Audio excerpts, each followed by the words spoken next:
Hello friends, welcome back to my channel. Episode की शुरुआत में टेनेंट जो होता है वो अपनी सर्जरी करवा चुका होता है और अब उसे चलना होता है। वो बहुत हिम्मत के साथ खड़ा होता है। उसके साथ में जिलियान और उसका भाई टेन्यू और जंगशान भी होते हैं। उन लोगों को देखकर उसे काफ़ी हौसला मिलता है और वो बहुत हिम्मत के साथ चल के दिखाता है।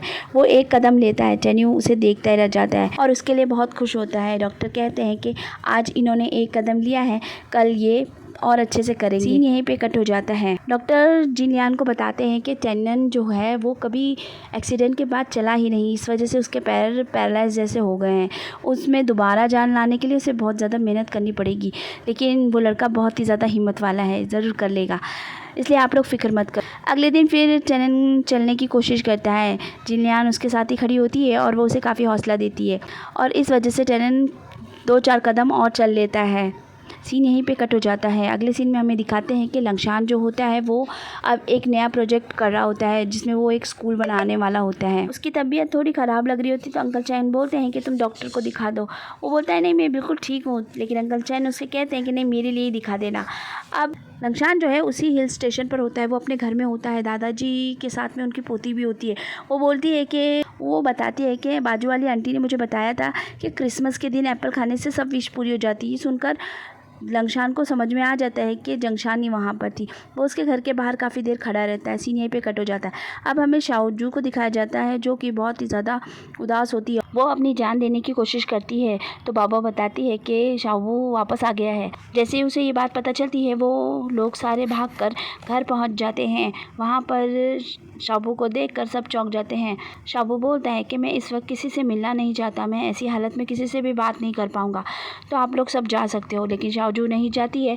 वो तीनों वहाँ से चली जाती है और नीचे जाकर बैठ जाती हैं और बोल रही होती है कि अब इन दोनों के बीच सब कुछ ठीक हो जाए तो ही सबसे अच्छी बात है। अब शाओबू को दिखाते हैं। शाओबू बोलता है कि मैं तुम्हारे लिए अब कुछ नहीं कर सकता हूँ, इसलिए तुम मुझे छोड़कर चली जाओ। शाओजू बोलती है कि मुझे माफ़ कर दो, मैंने जो कुछ इतने दिनों में तुम्हारे साथ किया सब कुछ गलत था, लेकिन मैं अब सब ठीक कर देना चाहती हूँ। मैं तुम्हें कब छोड़कर कभी नहीं जाऊँगी। तुम्हारा एक हाथ नहीं है तो क्या हुआ, लेकिन मेरे तो दोनों हाथ हैं ना, ये देखो। और वो अपने दोनों हाथ उसके आगे कर देती है और उसे बोलती है कि मैं तुमसे भीख मांगती हूँ, मुझे मत छोड़ो, मैं तुम्हें छोड़कर नहीं जाना चाहती। और वो उसके गले लग जाती है और वो भी उसे गले लगा लेता है और यहाँ इनकी गलतफहमियाँ दूर हो जाती है। अगले सीन में हमें टेन्यू दिखाया जाता है जो जंगशान का बहुत ही ज़्यादा ख्याल रख रहा होता है और उसे काफ़ी खुश रखने की कोशिश कर रहा होता है। टेनेंट भी अब इन लोगों के साथ होता है और वो भी अपने भाई भाभी के साथ बहुत खुशी खुशी बात करता है और वो बच्चे के लिए भी गिफ्ट वगैरह लेकर आता है। सीन यहीं पे कट हो जाता है। आगे हमें शाओजू को दिखाया जाता है जो कि एक जगह पर देखती है कि कोई दुकान बिक रही है। वो जाकर ये बात शाओबू को बता देती है।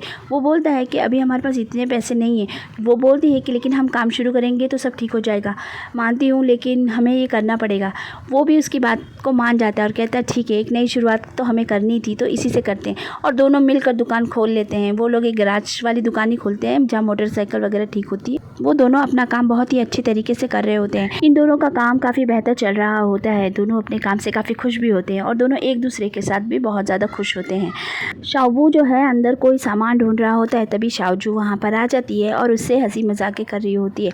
वो उसके साथ बहुत खुश होता है। वो कोई चीज़ ढूंढकर उसके सामने खड़ी हो जाती है और वो गोल सी रिंग की तरह कोई चीज़ होती है। वो बोलती है कि रिंग तो नहीं है और मुझे खाना बनाना भी नहीं आता है, मैं ज़्यादा कुछ काम भी नहीं कर सकती, मैंने तुम्हें परेशान भी बहुत किया, लेकिन क्या फिर भी इसके सब चीज़ों के बावजूद क्या तुम मुझसे शादी करोगे।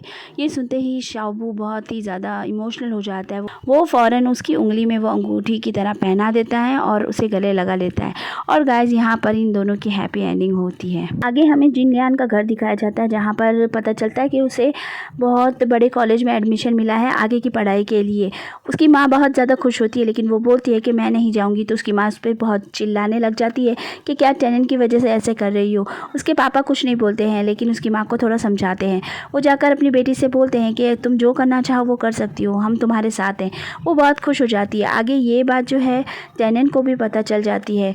वो उससे मिलता है और कहता है कि मुझे अभी, वो बोलता है कि मैंने 1 साल का वक्त लिया है तो तुम मुझे अपना बेस्ट करने दो और मैं चाहता हूँ कि तुम भी अपनी पढ़ाई कंप्लीट करो, तो तुम इस वजह से तुम जाओ। वो कहता है कि हम दोनों ही अपनी जिम्मेदारियाँ निभाएंगे, तो तुम फिक्र मत करना, जब तुम आओगी तो तुम्हें एक दूसरा ही टेनेंट मिलेगा। वो बहुत खुश हो जाती है और वो चली जाती है।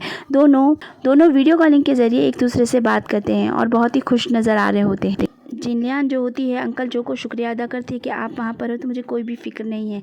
सीन यहीं पे कट हो जाते हैं। अब हमें टेन्यू और जंगशान को दिखाया जाता है। टेन्यू जो है जंगशान के पैर दबा रहा होता है क्योंकि उसमें बहुत सूजन आ गई होती है और वो उसकी काफ़ी केयर जंगशान अपने काम में होती है और अपना ध्यान भी रख रही होती है। वो लंगशान को फ़ोन करती है। लंगशान भी अपने काम में बहुत बिजी हो गया होता है। उसने जो स्कूल बनाने के लिए सोचा होता है उसका कंस्ट्रक्शन का काम शुरू हो चुका होता है।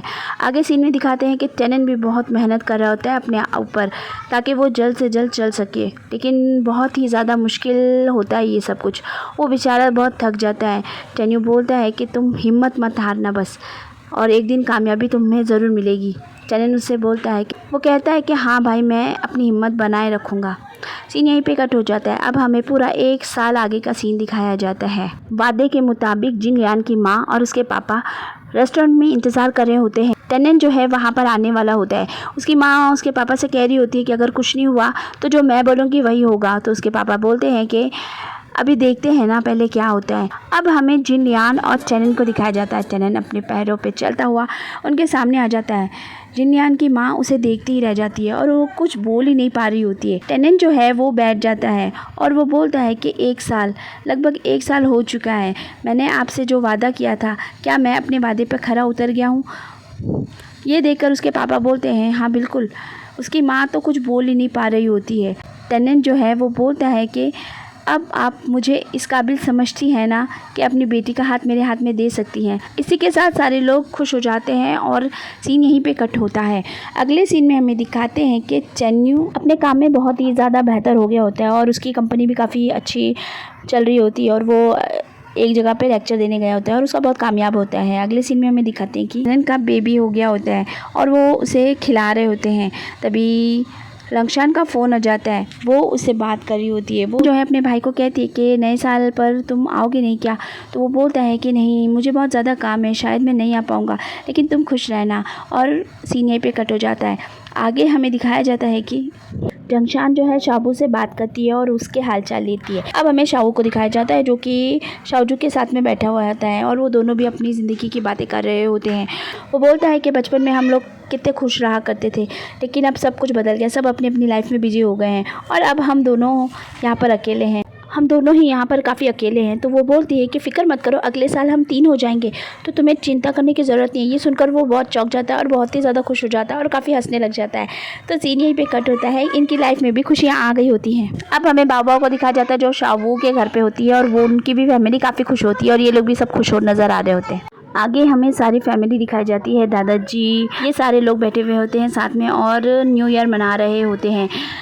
दादाजी बोलते हैं कि मैं तुम सबसे माफ़ी मांगना चाहता हूँ क्योंकि मैंने तुम लोगों को कई बार समझा ही नहीं, लेकिन तुम लोगों ने मुझे गलत साबित किया और अब मैं बहुत खुश हूँ कि हमारी फैमिली साथ में है और बहुत खुश है। तो टेनन कहता है कि मुझे भी आप लोगों का शुक्रिया अदा करना है क्योंकि आप लोगों ने भी मेरा सपोर्ट किया, वरना आज मैं अपने पैर पे खड़ा नहीं हो पाता। टेन्यू कहता है कि फ़ैमिली होती किस लिए? टेन्यू जो है वो बोलता है कि फ़ैमिली ही तो सपोर्ट होती है ना, और हम सब मिलकर रहते हैं, इसीलिए तो सब एक दूसरे के साथ है और खुश भी हैं और सब लोगों को इसी तरह रहना चाहिए। जिनलियान भी बहुत खुश होती है क्योंकि वो भी अब इस फैमिली का हिस्सा होती है। आगे सारे लोग खुशी के साथ न्यू ईयर मनाते हैं और सीन यहीं पे कट हो जाता है। अब रात में टेन्यू और जंगशान को दिखाया जाता है जो कि बहुत ज़्यादा खुश होते हैं और अपनी आगे की ज़िंदगी के लिए दुआ मांग रहे होते हैं। इसी के साथ ये सीरीज़ हो जाती है ख़त्म और अब इसके कोई एपिसोड नहीं आने वाले हैं। ये लास्ट और फाइनल एपिसोड था और अब आगे हमें लंगशान को दिखाते हैं जो कि अकेला ही रह जाता है, लेकिन वो अपनी लाइफ से दुखी नहीं होता है। वो आगे कुछ करने की सोचा हुआ होता है, इसलिए हो सकता है आगे उसकी लाइफ में कुछ हो जाए। और इसी के साथ सीरीज़ फाइनली ख़त्म हो जाती है और आपको कैसी लगी बता देना मुझे। तो मिलती हूँ नेक्स्ट सीरीज़ के साथ। बाय बाय और अपना ख्याल रखिए।